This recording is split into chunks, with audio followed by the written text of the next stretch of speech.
Buenas noches, el día de hoy les vamos a hablar acerca del síndrome compartimental. Lo vamos a hablar Dayana Guerrero, Juliana González y Karen Moya, que es quien les habla.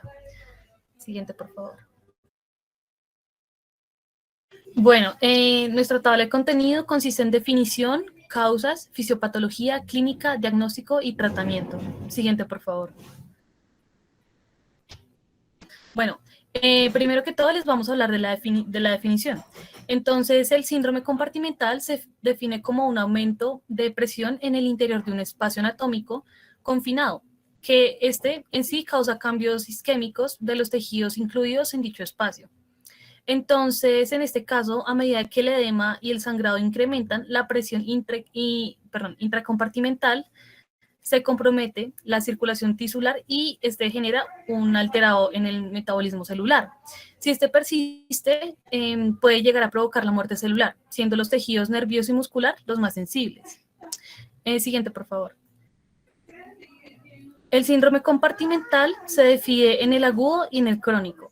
Entonces, el agudo puede ser provocado por un trauma de alta energía o la presencia de un periodo prolongado de isquemia, y a su consiguiente revascularización, representando un riesgo inminente para la extremidad o incluso para la vida. Yendo en el caso del crónico, este solamente pues, puede ser provocado pues, haciendo esfuerzos físicos repetitivos. Siguiente, por favor. Les voy a hablar acerca de las causas.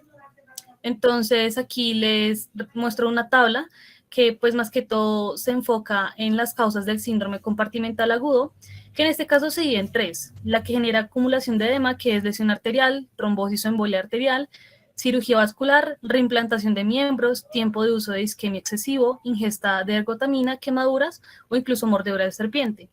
La segunda, que es acumulación de hematoma, que en este caso sería como alteraciones de la coagulación, tratamiento anticoagulante, lesiones vasculares.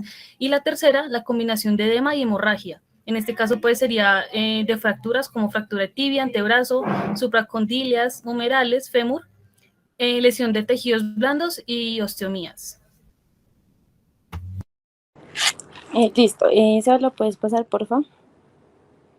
Bueno, en cuanto a la fisiopatología, tenemos que pues, el síndrome compartimental puede ser causado, digamos, por dos factores. El primero pues, va a ser por el incremento en el volumen de un espacio cerrado, y el segundo por disminución en el tamaño del espacio lógico. Entonces, pues al aumentar la presión compartimental, se va a producir pues a nivel capilar una disminución del gradiente arteriovenoso, y esto se va a dar porque va a haber un aumento de la presión venular postcapilar.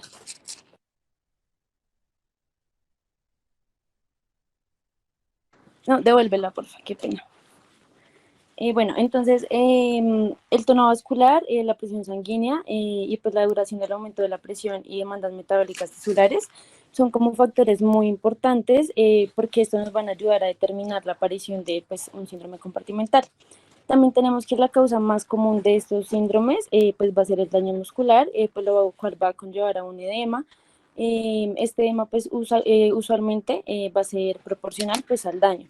Entonces, cuando se va a producir, digamos que un traumatismo, se va a disipar una gran cantidad de energía en los músculos afectados, y esto lo que va a provocar es pues, que haya un edema intracelular y también un aumento de la presión dentro del compartimiento. Siguiente, por favor. Entonces, bueno, en esta tabla tenemos, digamos, los mecanismos que están asociados al síndrome. Entonces, tenemos que son 4: la disminución en el tamaño del compartimiento, la parte inflamatoria que va a ser el edema, el incremento del contenido pues, del compartimiento y la latrogenia. En la disminución vamos a tener pues la compresión o constricción externa, que va a abarcar pues el vendaje, la escara por quemadura, uso prolongado del torniquete, posiciones durante la cirugía y cierre de efectos faciales. En el inflamatorio tenemos pues isquemia, reperfusión, quemadura eléctrica, trombosis venosa, ejercicio, rhabdomiólisis y síndrome nefrótico. En el incremento del contenido del compartimiento, pues vamos a tener la hemorragia, puede ser por trauma, fracturas, lesión vascular, coagulopatías o tratamiento pues con anticoagulantes. Y en la latrogenia tenemos pues infusión intracompartimental o la intraósea. Siguiente, por favor. Bueno, en cuanto a la presentación clínica, tenemos las 6P. La primera de ellas es la parestesia, que es el primer síntoma en aparecer. Este síntoma lo que nos va a indicar es que pues hay isquemia nerviosa y se encuentra fácilmente pues por estimulación directa, sensación de hormigueo o quemadura o entumecimientos y pues también por pérdida de discriminación entre los dos puntos. La segunda va a ser el dolor, pues esta es comúnmente fuera de proporción a la lesión. Además de esto, pues se exacerba con la movilización pasiva o pues también por la compresión directa del compartimiento afectado. Digamos que este dolor va a estar descrito como punzante o un dolor profundo y también puede ser un dolor localizado o difuso. Este dolor se va a incrementar cuando hay elevación de la extremidad y no se dé con ningún tipo de medicamento. El tercero es la presión, pues esta es como dolor a la palpación y cuando se palpa el compartimiento se va a tornar tenso y caliente, la piel va a ser como brillante y la presión del compartimiento va a ser mayor a 30 milímetros de mercurio. Y la cuarta, pues es la palidez, este ya va a ser un signo que va a ser tardío. Este es asociado pues al compromiso progresivo de la perfusión tisular y la piel va a ser fría y va a tener una apariencia acartonada. En la quinta tenemos pues la parálisis, este también es un signo tardío, ya que pues va a haber un movimiento débil o ausente de las articulaciones distales y también pues va a haber ausencia de la respuesta a la estimulación neurológica directa y pues esto lo que va a hacer es que va a establecer un daño de la unión neural. Y en la última pues tenemos la ausencia de pulsos, también es un signo tardío y pues no debería encontrarse en el momento del diagnóstico. Siguiente.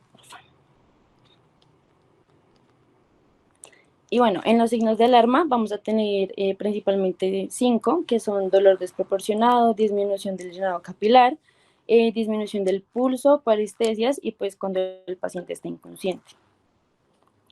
Siguiente, por favor. Bueno, ahora vamos con el diagnóstico. Bueno, el diagnóstico se basa principalmente en la clínica y pues en los hallazgos del examen físico y en la medición de la presión intracompartimental. La medición normal de un compartimiento en reposo va de 0 a 8 milímetros de mercurio. Por lo tanto, cuando esta presión intracompartimental se eleva a más de 35 milímetros de mercurio, se considera como un síndrome compartimental agudo y es a este nivel de presión dentro del compartimiento cuando aparece la disminución de la perfusión capilar, por lo que se deberá pues actuar de manera urgente para poder corregir esta alteración.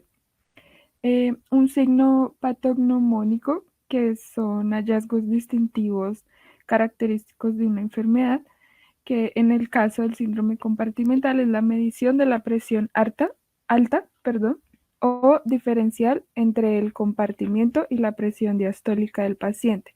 Y este se considera síndrome compartimental agudo con una presión diferencial menor a 30 milímetros de mercurio. Siguiente. Bueno, se han utilizado muchos aparatos para la toma de presión intracompartimental, pero lo más común son los monitores conectados a un catéter de mecha como el que se observa en la imagen, y este se llama sistema Stryker, que contiene una aguja, un catéter y un transductor. Independientemente del sistema de medición de la presión intracompartimental, es necesario colocar el catéter de acceso a 45 grados dentro del compartimiento afectado, ya que si se funciona 5 centímetros arriba o abajo del área afectada, se va a obtener lo que se denominan falsos negativos. Y también se han utilizado pruebas de laboratorio para apoyar en el diagnóstico como la deshidrogenasa láctica, la creatinina fosfoquinasa y la resonancia magnética. Sin embargo, estos parámetros no superan a la clínica y a la medición del compartimiento muscular. Siguiente. Ahora las complicaciones.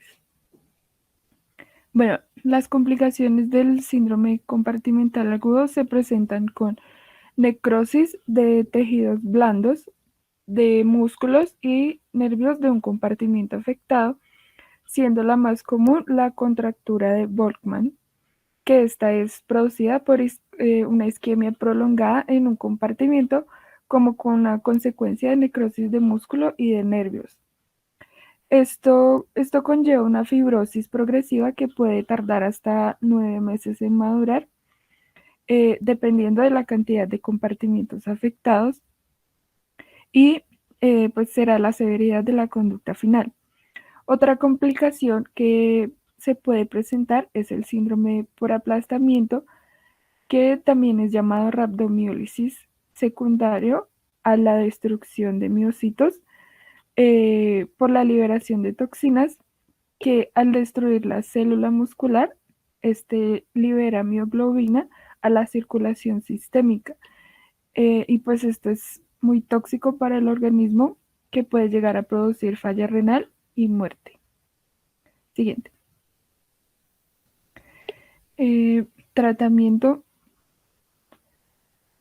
Bueno, como se ha mencionado anteriormente, el síndrome compartimental agudo se debe considerar una urgencia ortopédica y con la finalidad de poder evitar un desenlace fatal para la extremidad que está afectada o incluso para la vida. Por lo tanto, está indicado realizar una descompresión inmediata del compartimiento afectado mediante fasciotomías extendidas, y estas deben preceder a cualquier acto quirúrgico. Entonces, una vez realizadas las fasciotomías, se tendrá que proseguir con el resto de la intervención ortopédica, ya sea fijación externa, osteosíntesis o aseos quirúrgicos. Eh, la técnica quirúrgica para la realización de fasciotomías dependerá del segmento afectado, pero haciendo énfasis en realizar incisiones longitudinales profundas con el propósito de poder liberar la presión intracompartimental. Entonces, una vez realizada la fasciotomía, se confirma que pues, los músculos estén totalmente liberados para poder evitar mayor trauma en la zona. Siguiente.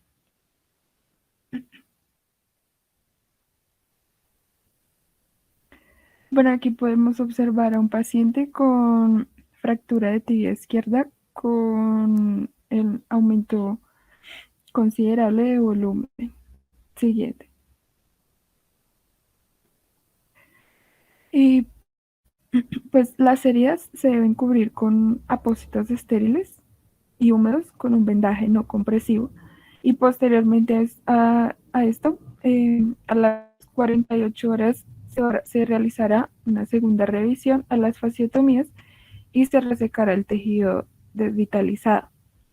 Entonces, los compartimientos liberados se vuelven a cubrir con apósitos estériles húmedos y se puede utilizar la técnica de sutura para cierre continuo intermitente, como podemos observar la secuencia. Y estas desbridaciones pueden ser tantas como sean necesarias. Y ya.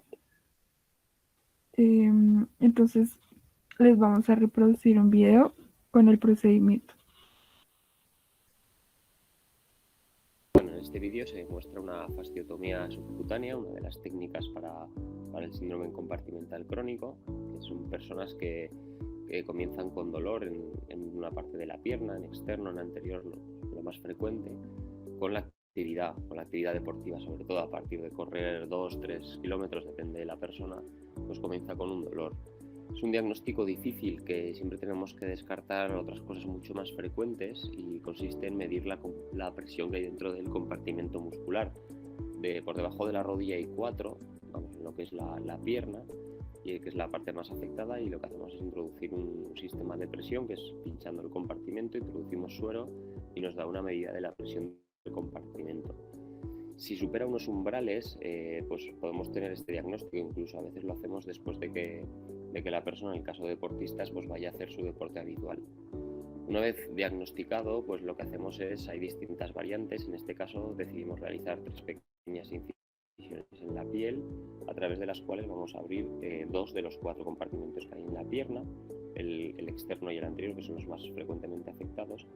Se puede hacer con incisiones menores, incluso percutáneo, pero en este caso decidimos, pues al ser una larga evolución, llevaba 3 años el paciente con ello, pues hacerlo por visión directa. Entonces hacemos 3 pequeñas incisiones y a través de ellas, por visión directa y asegurándonos de no llevarnos ningún nervio superficial sensitivo, abrimos los compartimentos y comprobamos que realmente la apertura ha sido total de las fascias, ya que si quedase una pequeña abrida, pues podría no mejorar. Y luego sería ver la evolución y volver a medir la presión en el caso de que nos queden dudas. Pues muchas gracias. Bueno chicos, ahora pues esperamos que hayan entendido todo.